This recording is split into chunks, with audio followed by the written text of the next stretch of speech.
É com alegria e satisfação que cumprimentamos os nossos amigos e irmãos do portal Escola Dominical com a gloriosa paz de nosso Senhor e Salvador Jesus Cristo. Estamos dando início a mais uma pré-aula, esta ferramenta que o portal Escola Dominical disponibiliza no início da semana, para que os irmãos possam melhor preparar a sua aula da Escola Bíblica Dominical. Leiam a revista das lições bíblicas. Neste trimestre, leiam a declaração de fé da CGADB, porque afinal de contas nós estamos fazendo a exposição da declaração de fé. Assistam a esta pré-aula, leiam os textos de apoio que nós disponibilizamos ao longo da semana no portal Escola Dominical, no site do portal Escola Dominical, portalebd.org.br. Alguns irmãos ainda perguntam onde está o texto em que nos baseamos para elaborar esta videoaula. Está sempre lá no portal ebd.org.br. Acessem também as redes sociais do portal Escola Dominical, no Facebook, no LinkedIn e no Twitter, onde os irmãos irão encontrar links de outras videoaulas e de outros textos de apoio das lições da Escola Bíblica Dominical, inclusive abrangendo outras faixas etárias e abrangendo também até outros currículos da Escola Bíblica Dominical, como da editora Betel e da editora Central Gospel. Se tiverem alguma dúvida, postem a sua pergunta aqui no canal do YouTube ou então na sala dos professores do portal Escola Dominical. Você vai ali, se cadastra e será prontamente respondida a sua pergunta. E no sábado à noite, às 19 horas, horário de Brasília, o irmão é convidado a assistir à transmissão ao vivo da aula do estudo preparatório dos professores e amigos da Escola Bíblica Dominical da Igreja Evangélica Assembleia de Deus, Ministério do Belém, na sede aqui em São Paulo. Se estiver aqui em São Paulo, o irmão é convidado a comparecer. A reunião é aberta a todos os que se interessam com o estudo da Palavra de Deus. Neste terceiro trimestre de 2017, nós estamos estudando o tema A Razão da Nossa Fé. Assim cremos, assim vivemos. O comentarista é o pastor Ezequias Soares da Silva, ele que é o presidente das Assembleias de Deus em Jundiaí, no estado de São Paulo, e foi o presidente da comissão especial que elaborou a declaração de fé da Convenção Geral das Assembleias de Deus do Brasil, que foi aprovada na 43ª Assembleia Geral Ordinária da Convenção, que se realizou aqui em São Paulo entre os dias 25 a 27 de abril, e a declaração de fé foi aprovada no dia 27 de abril de 2017. Hoje estaremos estudando a lição de número 6, a pecaminosidade humana e a restauração a Deus. Nós estaremos estudando o item 5 do nosso cremos, que é idêntico ao item 4 do cremos, que originariamente era publicado desde junho de 1969 no jornal O Mensageiro da Paz. Lá era o item 4, aqui é o item 5, mas a redação é a mesma. Diz o seguinte, o item 5 do nosso cremos: cremos na pecaminosidade do homem, que o destituiu da glória de Deus e que somente o arrependimento e a fé na obra expiatória e redentora de Jesus Cristo podem restaurá-lo a Deus. É com base neste item que o título da nossa lição é sobre a pecaminosidade humana e a restauração a Deus. Na verdade, este item engloba 3 doutrinas fundamentais da Bíblia Sagrada. A doutrina do homem, também chamada de antropologia teológica, a doutrina do pecado, chamada de amartiologia, e a doutrina da salvação, que é a soteriologia. Então nós temos aqui, nesta simples afirmativa, baseada em apenas 2 versículos da Bíblia, Romanos 3:23 e Atos 3:19, nós temos 3 doutrinas fundamentais, o que torna a nossa lição uma lição densa. Na verdade, apesar do título da lição falar sobre a pecaminosidade humana e a restauração a Deus, na verdade a restauração a Deus nós vamos deixar para a próxima aula, quando estaremos estudando a respeito da doutrina da salvação, que está no item 6. Começa aqui no item 5 do nosso cremos, mas ela é explicitada, minudenciada, detalhada nos itens 6 e 7 da nossa declaração de fé, do cremos da nossa declaração de fé. Hoje estaremos, então, nos debruçando sobre a doutrina do homem e a doutrina do pecado. E isso já dá uma densidade muito grande a este estudo. Na verdade, o nosso cremos já fala do homem e o distingue dos demais seres criados sobre a terra no item de número 2 do nosso cremos.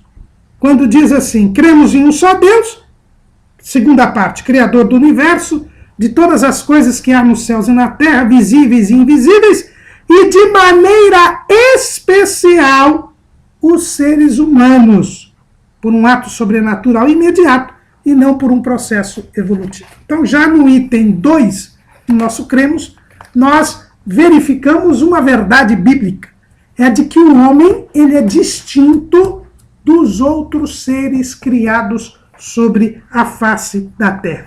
E essa distinção, irmãos, é muitíssimo importante, porque, na verdade, há hoje uma tendência, né, dessa ciência ateia, ateísta, materialista, de não fazer nenhuma distinção entre o homem e os demais seres vivos. Ao contrário, há hoje, principalmente no movimento ecológico radical, uma tendência a considerar o homem um estorvo da natureza, pelo seu aspecto de destruidor da natureza, pela necessidade de preservação da natureza, e não raras vezes temos inversões de valores, onde outros seres vivos são privilegiados em detrimento do ser humano. Não, há uns 20 anos atrás, nós tínhamos, na legislação brasileira, por exemplo, um tratamento muito mais duro com relação aos crimes ambientais do que com relação ao próprio crime de homicídio. A regra era, na época, hoje já se alterou isso, graças a Deus, mas eu lembro muito bem, de há 20 anos atrás, alguém que matasse um sabiá, por exemplo, não tinha direito à fiança e era obrigado a responder o processo preso, enquanto que alguém que matasse um ser humano, se fosse primário de bons antecedentes, responderia o processo, em um longo processo, em liberdade. O que é, evidentemente, uma inversão total de valores. Como diz o cremos da nossa declaração de fé, o homem foi criado de uma maneira essencial, especial. Né? E a Bíblia nos mostra isso. Quando há o relato da criação do homem, a Bíblia diz que todas as coisas foram criadas pelo poder da palavra de Deus. E disse Deus, haja luz, e houve luz. E disse Deus, haja uma expansão no meio das águas, e haja separação entre águas e águas. E disse Deus, ajuntem-se as águas debaixo dos céus num lugar, e apareça a porção seca. E disse Deus, produza a terra erva verde, erva que dê semente, árvore frutífera, que dê fruto segundo a sua espécie, cuja semente esteja nela sobre a terra. E disse Deus, haja luminares na expansão dos céus, para haver separação entre o dia e a noite. E disse Deus, produzam as águas abundantemente répteis de água vivente, e voem as aves sobre a face da expansão dos céus. E disse Deus, produza a terra alma vivente, conforme a sua espécie, gado e répteis e bestas feras da terra, conforme a sua espécie. Pelo poder da palavra, tudo foi criado. Mas no momento da criação do homem, nós não temos a expressão e disse Deus. Pelo contrário, Deus disse o seguinte, e disse Deus, façamos o homem à nossa imagem, conforme a nossa semelhança, e dominem sobre os peixes do mar, e sobre as aves dos céus, e sobre o gado, e sobre toda a terra, e sobre todo o réptil que se move sobre a terra.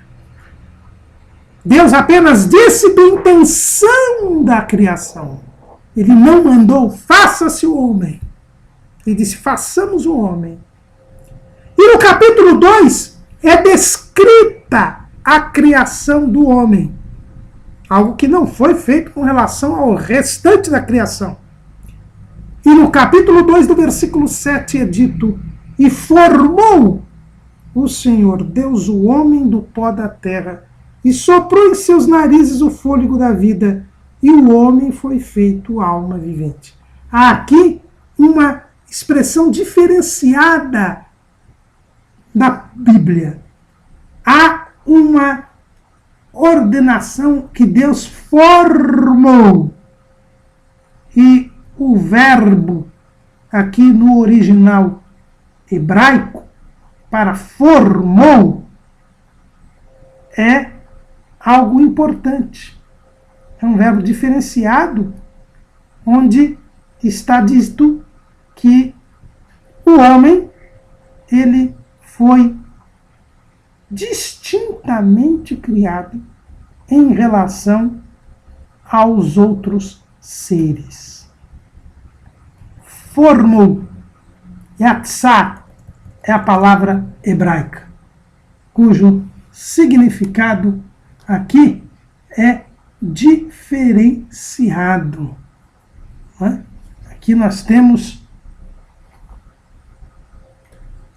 uma diferença. Deus teve um cuidado especial para com o homem. E mais, Deus disse que este ser seria criado conforme a sua imagem e a sua semelhança. Há algo que o homem tem que os demais seres não têm, que é ser criado conforme a imagem e semelhança de Deus.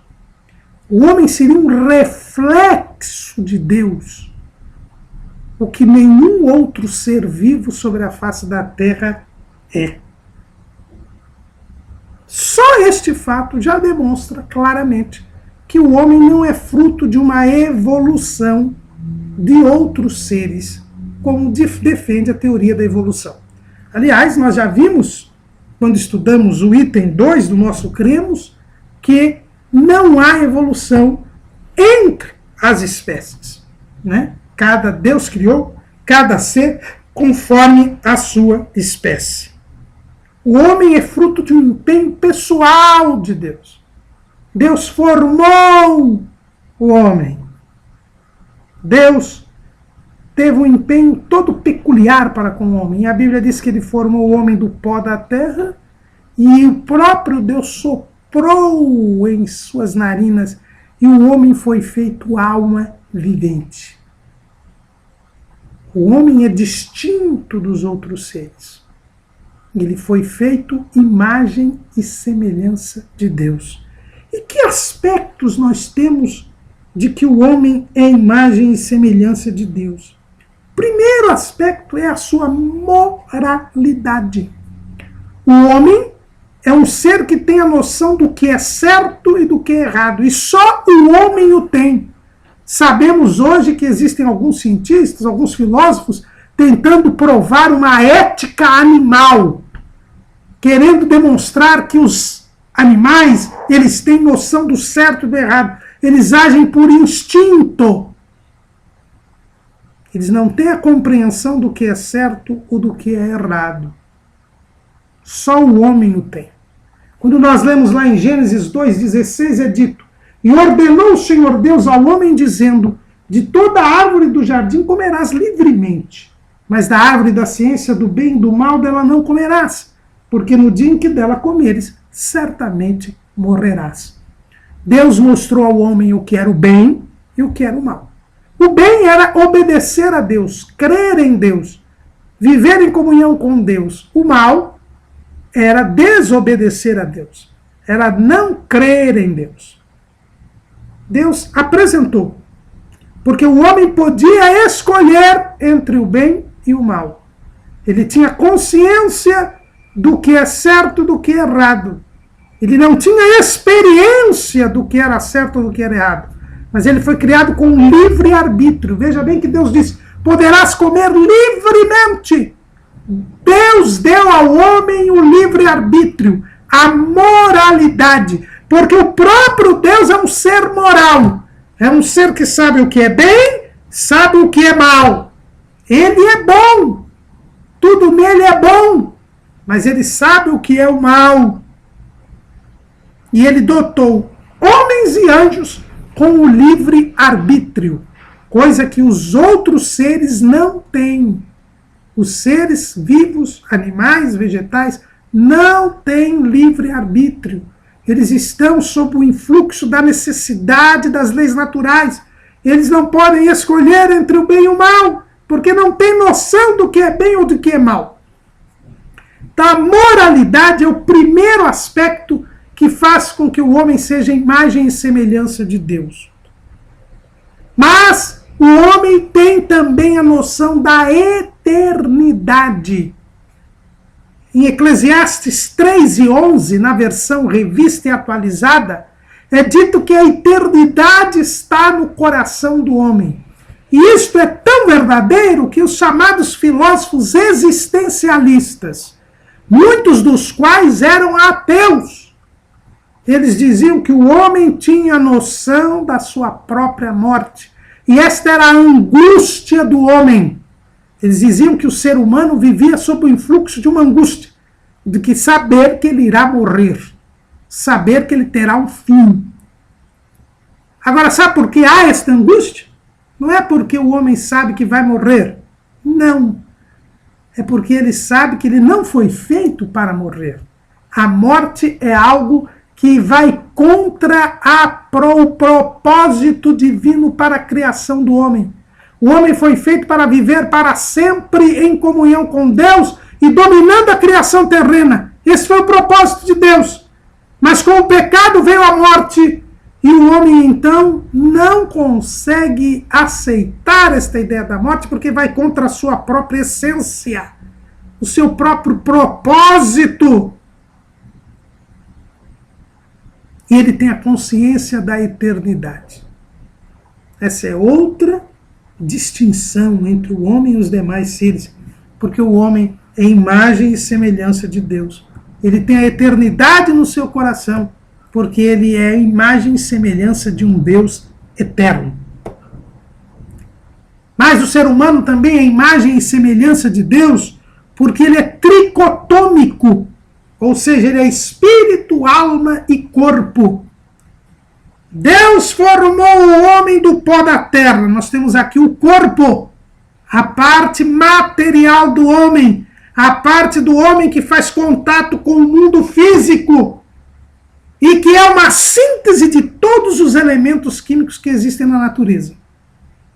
Porque o corpo humano tem todos os elementos químicos naturais.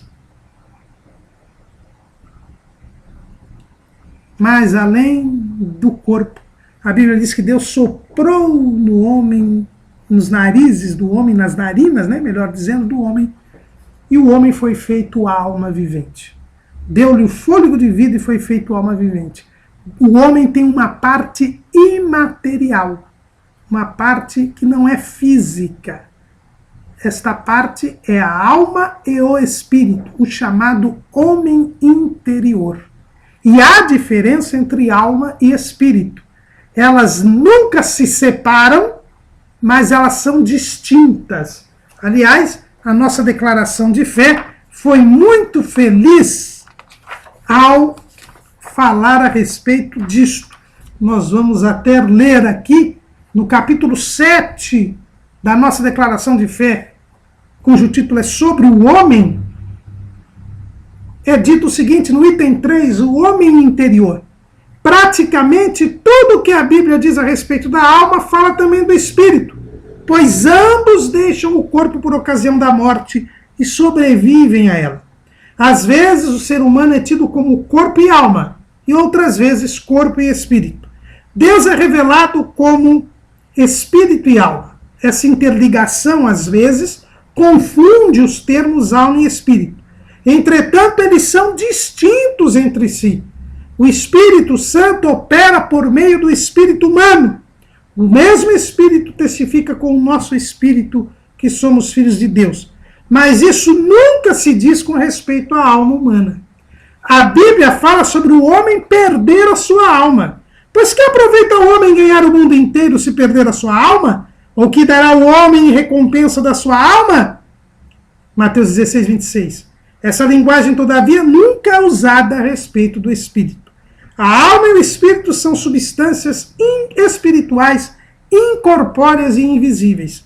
Apesar dessas características comuns, são entidades distintas, porém inseparáveis. São os dois lados da substância não física do ser humano. O homem interior. Efésios 3,16. A Bíblia apresenta vários termos para indicar a parte espiritual do ser humano, além de alma e espírito, tais como mente, vontade e o uso metafórico de coração e rins. Então, como diz a nossa declaração de fé, nós vemos claramente que alma e espírito são distintos. Tanto que a palavra de Deus penetra até a divisão entre a alma e o espírito. Se fosse a mesma coisa, não teria divisão. Mas eles nunca se separam, embora sejam distintos. E essa estrutura tricotômica do homem faz com que ele seja imagem e semelhança de Deus. Por quê? Porque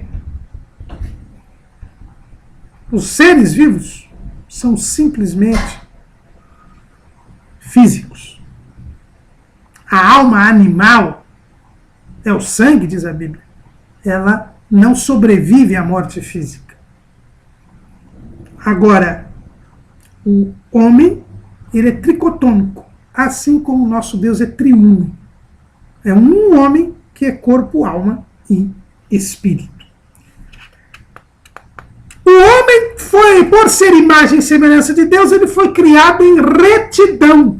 É o que a gente vê lá em Eclesiastes, capítulo 7, versículo 29. Vede tão somente isto achei, que Deus fez ao homem reto, mas eles buscaram muitas invenções.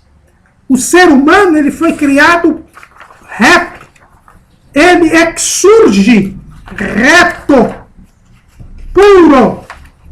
Adão foi criado sem pecado, embora não fosse impecável. Aqui também a nossa declaração de fé foi muito feliz ao falar a esse respeito. E aqui nós até já resvalamos na doutrina do pecado. No capítulo 9 da nossa declaração de fé, sobre o pecado e suas consequências, é dito no item 3, no item 4, sobre o pecado original. Adão não foi criado impecável, nem pecaminoso, mas sim perfeito. Deus fez ao homem reto, mas ele buscou muitas invenções. Eclesiastes 7 e 29. Deus dotou Adão do livre-arbítrio, com o qual ele era capaz tanto de obedecer quanto de desobedecer ao Criador. Então, Adão poderia pecar, como realmente pecou, mas ele foi criado sem pecado. É por isso que Jesus vai ser chamado do último Adão, porque ele também, gerado por obra e graça do Espírito Santo no ventre de Maria, foi gerado sem pecado. Só que a diferença de Adão, Cristo nunca pecou.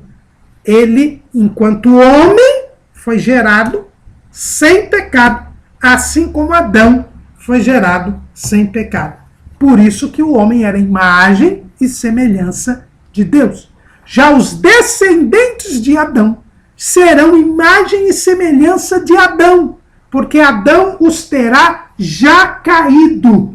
É o que nós lemos lá em Gênesis capítulo 5, versículo 3. E Adão viveu 130 anos e gerou um filho à sua semelhança, conforme a sua imagem, e chamou o seu nome Sete. Sete, aquele que dá origem à linhagem piedosa, ele era um homem gerado à imagem e semelhança de Adão, ou seja, ele já possuía a natureza pecaminosa. Mas Deus, quando criou Adão, não criou Adão com a natureza pecaminosa. Ele poderia pecar. Ele não era impecável, mas ele foi criado perfeito. Por isso que foi criado à imagem e semelhança de Deus. A imagem e semelhança de Deus no homem também se vê pela sua inteligência. O homem foi criado inteligente, ele é um ser inteligente, ele é um ser racional, ele é um ser criativo, coisa que os outros seres não são, os outros seres terrenos não são.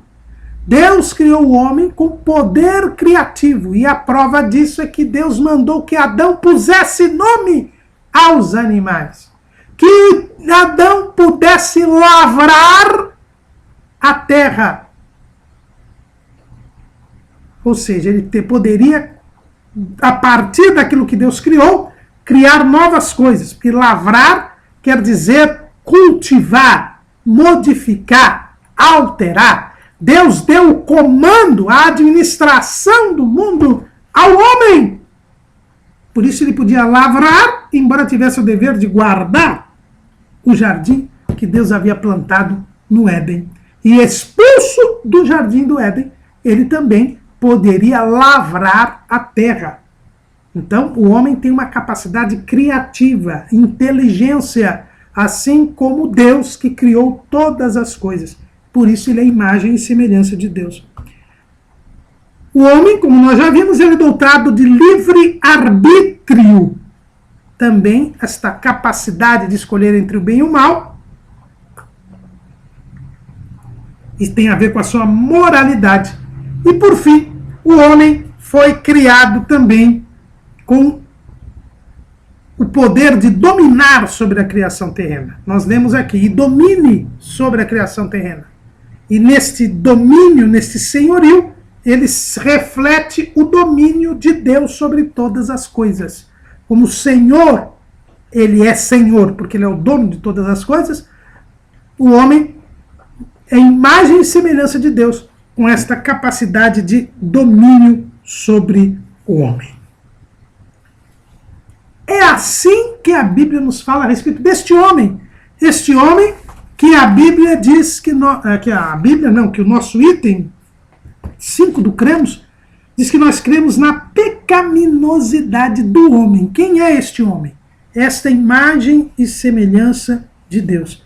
E o cremos ampliado, no início do capítulo sobre o homem, da nossa declaração de fé, diz o seguinte: cremos, professamos e ensinamos que o homem é uma criação de Deus. E formou o Senhor Deus o homem do pó da terra e soprou em seus narizes o fôlego da vida, e o homem foi feito alma vivente. Gênesis 2:7. A palavra homem no relato da criação em Gênesis 1 e 2 é Adão, que aparece depois como nome próprio do primeiro homem. O ser humano foi criado macho e fêmea, e criou Deus o homem à sua imagem, a imagem de Deus o criou, macho e fêmea os criou. Trata-se de um ser inteligente e que foi capaz de dar nome aos animais, feito à semelhança de Deus. Os homens feitos à semelhança de Deus, está lá em Tiago 3:9. Um pouco menor do que os anjos, coroado de honra e de glória e dotado por Deus de livre arbítrio, ou seja, com liberdade de escolher entre o bem e o mal. Mediante a graça, essa escolha continua mesmo depois da queda no Éden. Se alguém quiser fazer a vontade dele, pela mesma doutrina conhecerá se ela é de Deus ou se eu falo de mim mesmo. Está em João 7:17. Mais de uma vez, Israel teve a liberdade de escolha quando foi chamado por Deus.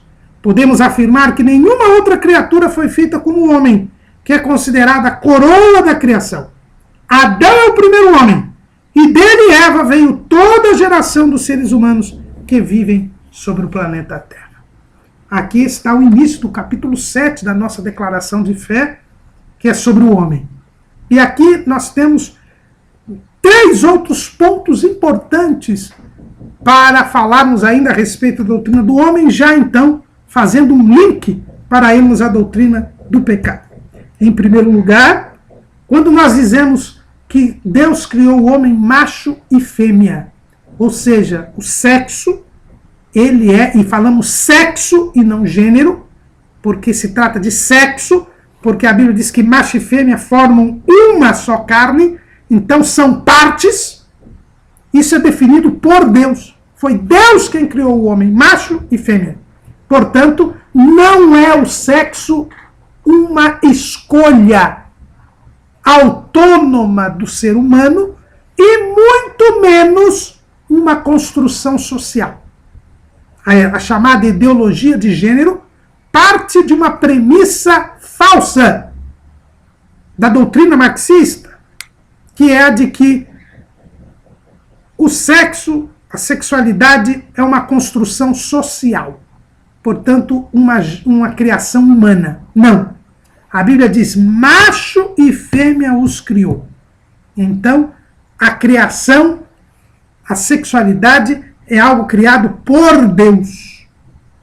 Nós já nascemos com um sexo, ou masculino ou feminino. Isso foi dito e está dito em Gênesis 1:27.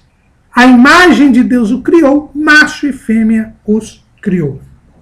Segunda coisa importante aqui é que os homens foram feitos pouco menores do que os anjos. Isso nós encontramos no Salmo de número 8, que diz assim: quando vejo os teus céus, obra dos teus dedos, e a lua e as estrelas que preparaste, que é o homem mortal para que te lembres dele, e o filho do homem para que o visites, contudo pouco menor o fizeste do que os anjos, e de glória e de honra o coroaste. Então, o homem é a coroa da criação terrena. E nós vemos aí o Salmo 8, versículos 3 a 5. Ele é a coroa da criação terrena, mas ele é inferior aos anjos. Isto explica porque não temos condição de lutar com nossas próprias forças contra o diabo e os seus anjos. Nós não temos esta condição, porque o diabo é um anjo, caído, mas é anjo. E os seus anjos também são anjos. E os homens foram feitos pouco menores do que os anjos. Embora nós sejamos coroa da criação terrena, nós somos inferiores aos anjos, que são seres espirituais. Aliás, nós não temos um item a respeito dos anjos no nosso cremos, mas a nossa declaração de fé tem um capítulo, que é o capítulo 8, a respeito das criaturas espirituais, que nós convidamos os irmãos a lerem, porque não haverá lição específica a respeito deste assunto neste trimestre. Mas está em nossa declaração de fé no capítulo 8. O homem foi feito pouco menor do que os anjos. Por isso não podemos, por nossas próprias forças, vencermos o inimigo das nossas almas e as hostes espirituais da maldade. Como é que nós vencemos?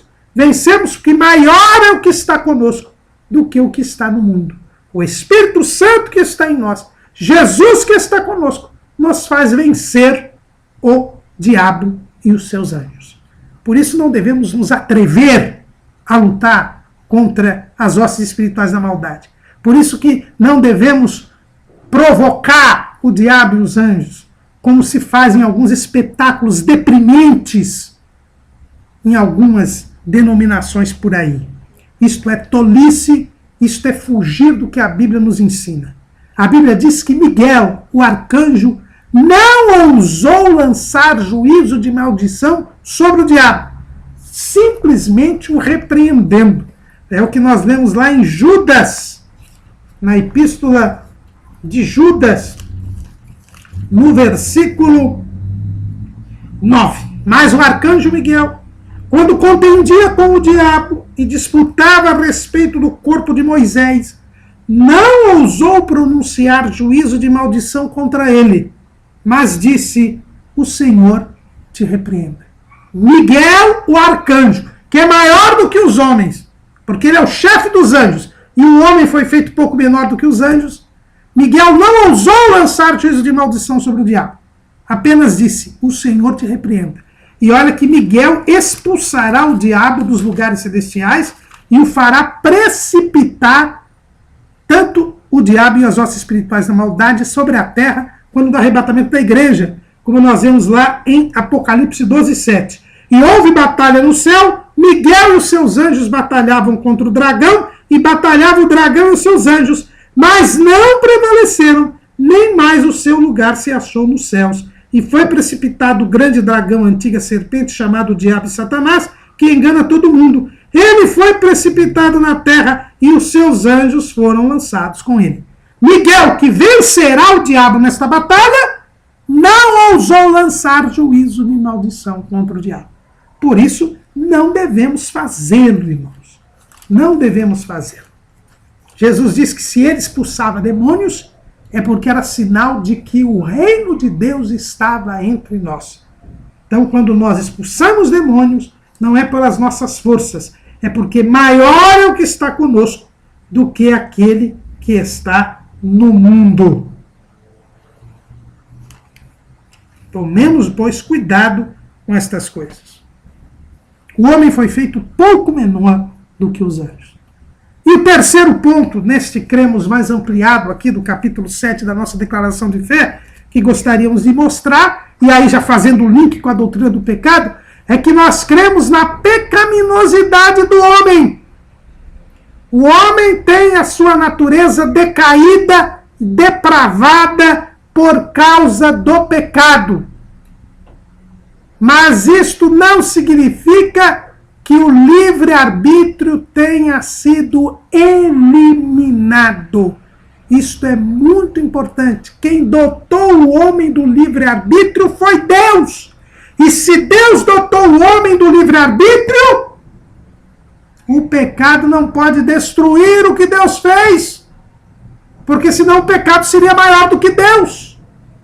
E aqui, irmãos, é um ponto importantíssimo.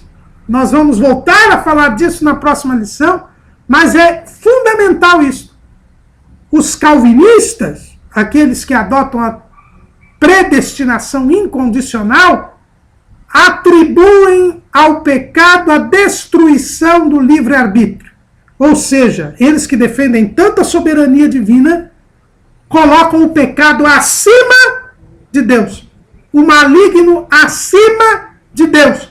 Por quê? Porque o maligno tem o poder de destruir algo criado por Deus, que foi o livre-arbítrio. Foi Deus quem dotou o homem do livre-arbítrio. Portanto, o pecado prejudica sobremaneira o livre-arbítrio, mas não pode eliminá-lo. Isto não quer dizer que o homem pode ser salvo por suas próprias forças. Não pode, porque a Bíblia diz que o mundo está no maligno. Quando falamos do maligno, falamos do diabo e seus anjos, e já vimos que o homem foi feito pouco menor do que os anjos. O homem não tem forças por si só para se salvar, para se livrar do pecado. E ele tem a natureza pecaminosa. Nós já vimos, Sete, que era Sete, ele foi gerado à imagem e semelhança de Adão, já com a natureza pecaminosa. Mas Deus foi quem dotou o homem do livre-arbítrio. Portanto, o livre-arbítrio não pode ser eliminado pelo diabo. Jesus veio desfazer as obras do diabo, mas o diabo não pode jamais desfazer as obras de Deus. Ele pode distorcê-las, ele pode vilipendiá-las, prejudicá-las, mas jamais destruí-las, porque senão o diabo estaria acima de Deus. E isto é impossível. E eu quero repetir as palavras aqui da nossa declaração de fé. Mediante a graça, essa escolha continua, a escolha entre o bem e o mal, mesmo depois da queda do homem. E são reproduzidas aqui as palavras de Jesus em João 7:17.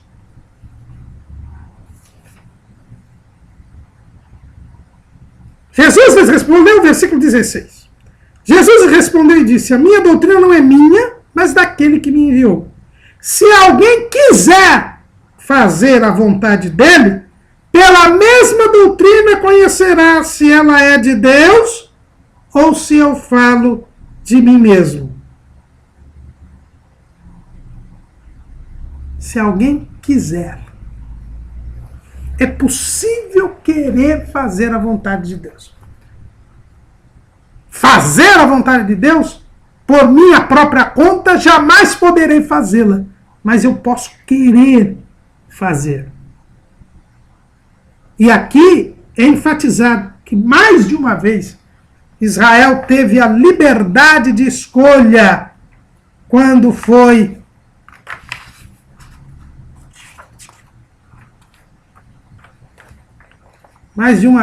teve a liberdade de escolha quando foi chamado por Deus. E na declaração de fé, nós temos alguns exemplos, né? Por exemplo, aqui em Josué 24:15. Os céus e a terra tomo hoje por testemunhas contra ti, que te tenho proposto a vida e a morte, a bênção e a maldição. Escolhe, pois, a vida para que vivas tu e a tua semente. Isso é em Deuteronômio 30:19. Agora sim, Josué 24:15. Porém, se vos parece mal aos vossos olhos servir ao Senhor, escolhei hoje a quem servais. Se os deuses a quem serviram vossos pais, que estavam da além do rio, ou os deuses dos amorreus em cuja terra habitais. Porém, eu e a minha casa serviremos ao Senhor. Deus sempre propôs ao povo a escolha entre o bem e o mal. Porque o livre-arbítrio não foi eliminado com a queda do homem. Mas de onde vem o mal? Se Deus é bom, infinitamente bom, e viu Deus tudo quanto era feito, e eis que era muito bom. Deus é bom e dele só vem coisas boas. Como é que surgiu o mal? Se Deus é o Criador de todas as coisas. O profeta Isaías nos deixa algo extremamente inquietante. No capítulo 45 e no versículo 7. Eu formo a luz e crio as trevas. Eu faço a paz e crio o mal. Eu, o Senhor, faço todas estas coisas. Como pode um Deus bom criar o mal? E o mal existe, o pecado existe, tanto que Jesus teve que vir salvar o homem. É porque quando Deus criou os seres com livre arbítrio, ele criou a possibilidade do mal. Veja que ele disse: poderás comer de todas as árvores do jardim livremente, mas da árvore da ciência do bem e do mal dela não comerás, porque no dia em que dela comeres, certamente morrerás. Ali o mal já existia, porque o mal surgiu na rebelião de Satanás. Quando Satanás se rebela, ele que era o querubim ungido, se rebela contra Deus, a Bíblia diz que se acha iniquidade nele. É o que lemos lá em Ezequiel, capítulo 28.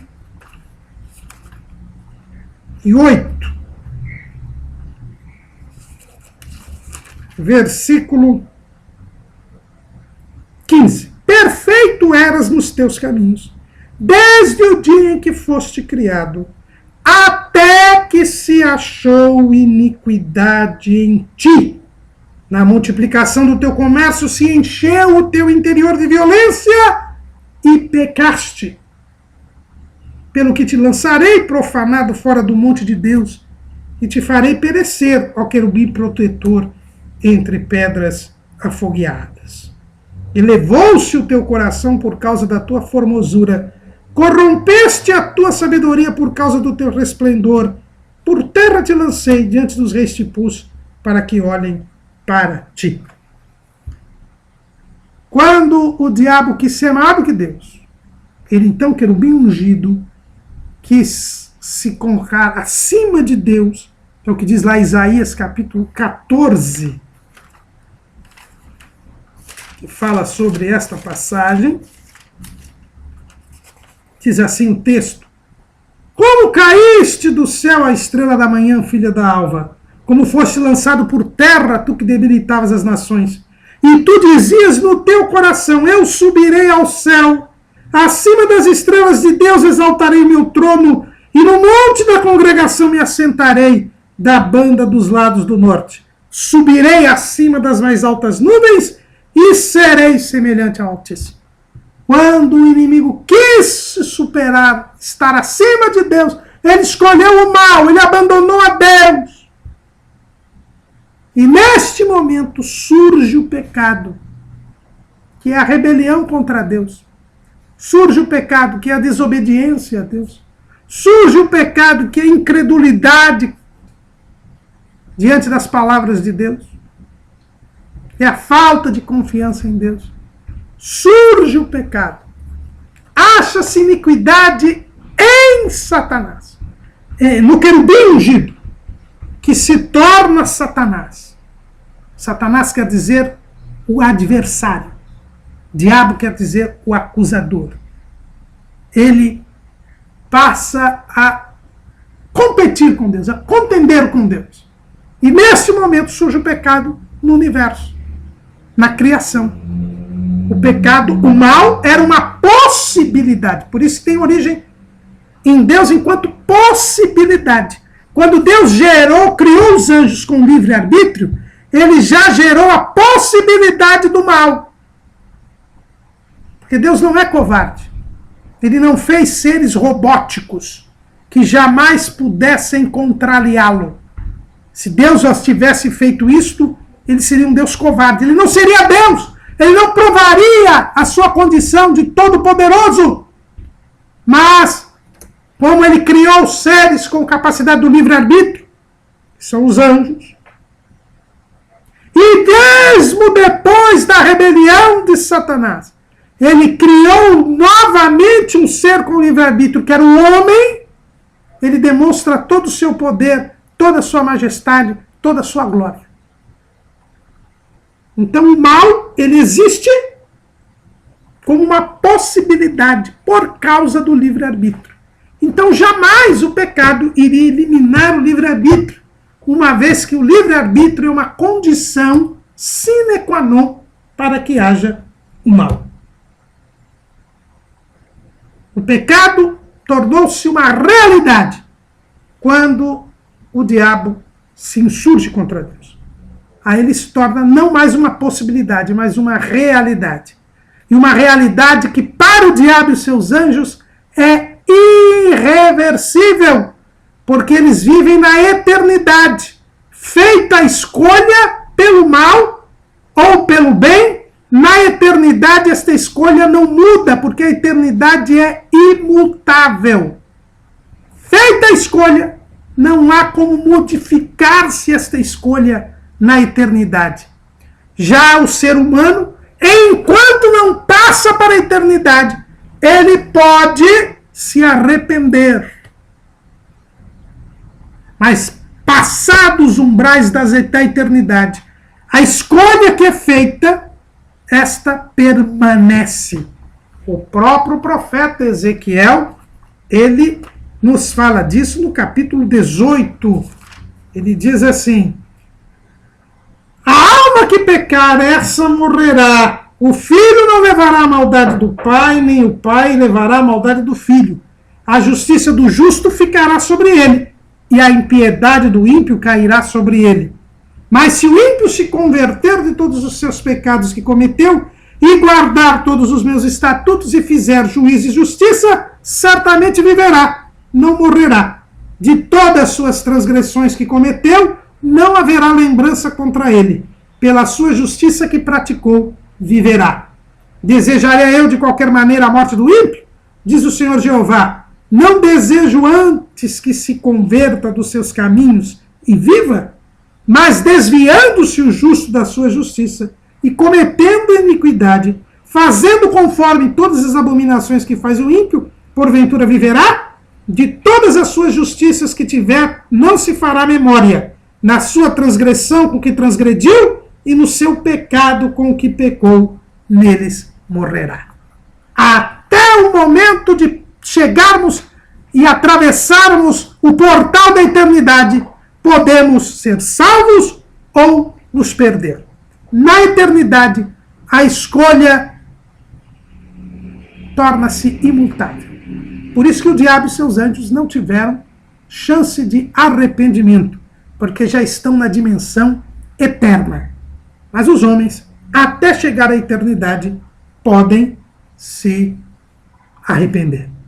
Mas a verdade é que Adão e sua mulher Eva, o primeiro casal, fizeram a escolha pelo mal. Se deixaram levar pela serpente, pelo diabo, que os tentou. Porque o caminho do pecado é o caminho que nós vemos tanto em Gênesis 3 quanto em Mateus 4. Na tentação de Jesus e na tentação de Eva. O caminho do pecado é o caminho da tentação. O diabo tenta o homem. Faz uma tentativa para o homem desobedecer a Deus. Em seguida, a abertura do diálogo com o diabo. O diabo começa a dialogar conosco. Depois, o diabo, nesse diálogo, desperta em nós a concupiscência da carne, a concupiscência dos olhos e a soberba da vida. Ele ataca no espírito, que é a soberba da vida, ataca na alma, que é a concupiscência dos olhos, e ataca no corpo, a concupiscência da carne. E aí nós temos a prática do pecado. E o resultado do pecado é a morte, é a separação de Deus. Os homens, Adão e Eva, não tinham a natureza pecaminosa. Poderiam vencer o pecado se não tivessem aberto o diálogo com o diabo.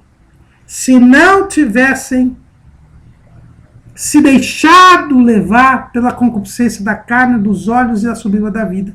Não teriam comido do fruto proibido, e por isso não teriam se separado de Deus, porque a morte é a morte espiritual, é a separação de Deus. Jesus também foi criado como homem, gerado no ventre de Maria sem pecado.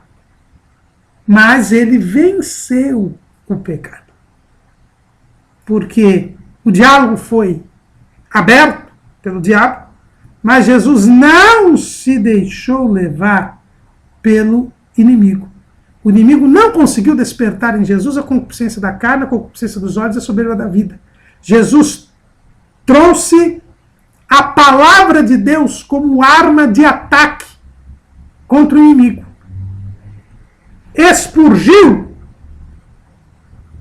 Expurgou a concupiscência da carne com a palavra de Deus. Não só de pão viverá o homem, mas de toda palavra que procede da boca de Deus.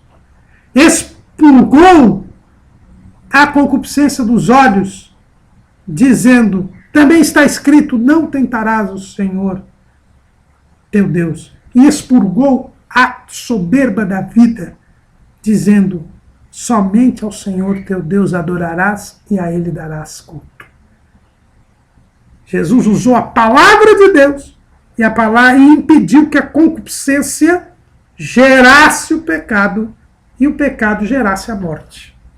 Jesus venceu o diabo enquanto homem gerado sem pecado, para mostrar que eu e você podemos vencer o inimigo, podemos vencer o pecado, porque quando nós cremos em Jesus, nós somos gerados pela semente incorruptível da palavra. Não somos impecáveis. Podemos pecar, mas podemos vencer o pecado, porque Jesus venceu. E a nova criatura não peca. Nós temos uma nova natureza. Uma natureza sem pecado. E se usarmos a palavra de Deus, se vivermos em comunhão com Deus, em uma vida de oração e de jejum, porque Jesus jejuou 40 dias antes de ser tentado, nós poderemos vencer o mal. Por isso que o nosso cremos diz, cremos na pecaminosidade do homem. O homem nasce com a natureza pecaminosa, imagem e semelhança de Adão, mas ele pode ser restaurado pela obra expiatória e redentora de Jesus Cristo. Se nascermos de novo, e vamos falar disso na próxima lição, nós podemos vencer o mal. O homem pode ser restaurado, pode se tornar uma nova criatura. Se estarmos em Cristo, nova criatura somos. As coisas velhas passaram, diz que tudo se fez novo. Mas o homem, ele é de natureza pecaminosa. E quando o homem adquire a consciência, ele inevitavelmente peca. Não há como escapar disso, porque nós temos a natureza pecaminosa. O que é pecado? A palavra ratá, em hebraico, e hamartia, em grego, quer dizer tortuosidade, desvio. O pecado é isso, é uma tortuosidade, ele é um desvio. Você sai do objetivo, do propósito divino. Você se separa de Deus. Quando pecou o homem, quando Deus vem na viração do dia para falar com o homem foge da presença de Deus. Então, ao invés de estar presente com Deus, ele foge. Em vez de buscar a presença de Deus, ele sai da presença de Deus. É uma tortuosidade, é um desvio. O pecado, ele é transgressão da lei. Romanos 5 e 14 nos mostra isto. Romanos 5 e 14. No entanto, a morte reinou desde Adão até Moisés, até sobre aqueles que não pecaram à semelhança da transgressão de Adão, o qual é a figura daquele que havia de vir. Então veja bem, olha a tortuosidade aqui. Adão era a figura do último Adão, homem reto, feito sem pecado, mas que agora pecou, transgrediu. Saiu dos limites dados por Deus. Pecado é impiedade. Romanos 1 e 18. Porque do céu se manifesta a ira de Deus sobre toda a impiedade e injustiça dos homens que detêm a verdade e injustiça. O pecado é impiedade. Um homem pio, um homem piedoso, é um homem que não peca, que não vive em pecado. Pecado é desobediência. Romanos 5,19. Porque como pela desobediência de um só homem, muitos foram feitos pecadores, assim pela obediência de um, muitos serão feitos justos. Pecado é uma desobediência contra Deus. Pecado é iniquidade. Veja que eu falei que se achou iniquidade. Iniquidade é injustiça. 1 de João 3 e 4 diz que o pecado é injustiça. Qualquer que comete pecado também comete iniquidade, porque o pecado é iniquidade. Quando nós falamos da injustiça que existe na sociedade, da injustiça social, isso é fruto do pecado. Sem se retirar o pecado, nós não teremos justiça. Pecado é incredulidade. Quando o primeiro casal comeu do fruto proibido, ele comeu do fruto proibido por quê? Porque ele não creu no que Deus disse. De dia em que dela comer, certamente morrerás. O diabo disse, não, vocês não vão morrer, vocês vão ser iguais a Deus. Eles creram na palavra do diabo e não creram na palavra de Deus. Pecado é incredulidade. É por isso que é dito que sem fé é impossível agradar a Deus. Pecado é morte, é separação. O salário do pecado é a morte. O dia que dele comer, certamente morrerás. Pecado é perda da inocência. Você se torna culpado. Pecado é culpa. Tiago 2:10. Tiago 2:10. O pecador, ele é culpado. Porque qualquer que guardar toda a lei e tropeçar em um só ponto, tornou-se culpado de todos. O pecado põe o homem debaixo da ira de Deus. O pecado é uma perda de tranquilidade. Romanos 2:9. Tribulação e angústia sobre toda a alma do homem que obra o mal. Primeiramente do judeu e também do grego. Por que hoje nós temos tanta ansiedade, tanta depressão, tanta angústia no mundo? Por causa do aumento do pecado. E quais são as consequências do pecado? Como o homem ele é pecaminoso, ele tem a natureza pecaminosa, ninguém ensina ninguém a mentir. Outro dia eu vi um vídeo nas redes sociais de uma criancinha já mentindo, dizendo para a mãe que não tinha pegado a escova da mãe, e a escova está do lado dela. E a mãe diz, como é que você não pegou a escova? A escova estava no armário, como é que você sabe que a escova estava no armário? Aí a criança diz, não foi o Manuel. Aí eu quero o irmãozinho dela. Quem ensinou aquela criança tão pequena a mentir? Ninguém, porque ela já tem a natureza pecaminosa. É por isso que o diabo trabalha tanto para que haja a perda o mais rápido possível da inocência das crianças. Nós vamos falar a respeito das crianças na próxima lição, mas desde já a gente vê, o homem já tem a natureza pecaminosa, que já é natureza. O homem pecará inevitavelmente ao adquirir a consciência. Porque uma das consequências do pecado, quais são as consequências do pecado? A morte, a perda da inocência, a culpa, a colocação do homem debaixo da ira de Deus, a perda da tranquilidade, a escravidão. Jesus diz que quem comete pecado é escravo do pecado. O homem deixa de ter aquela posição de domínio sobre a criação terrena, porque ele passa a ser dominado pelo maligno. Ele perde esse domínio sobre a criação terrena. O pecado gera a desigualdade de gênero entre homem e mulher.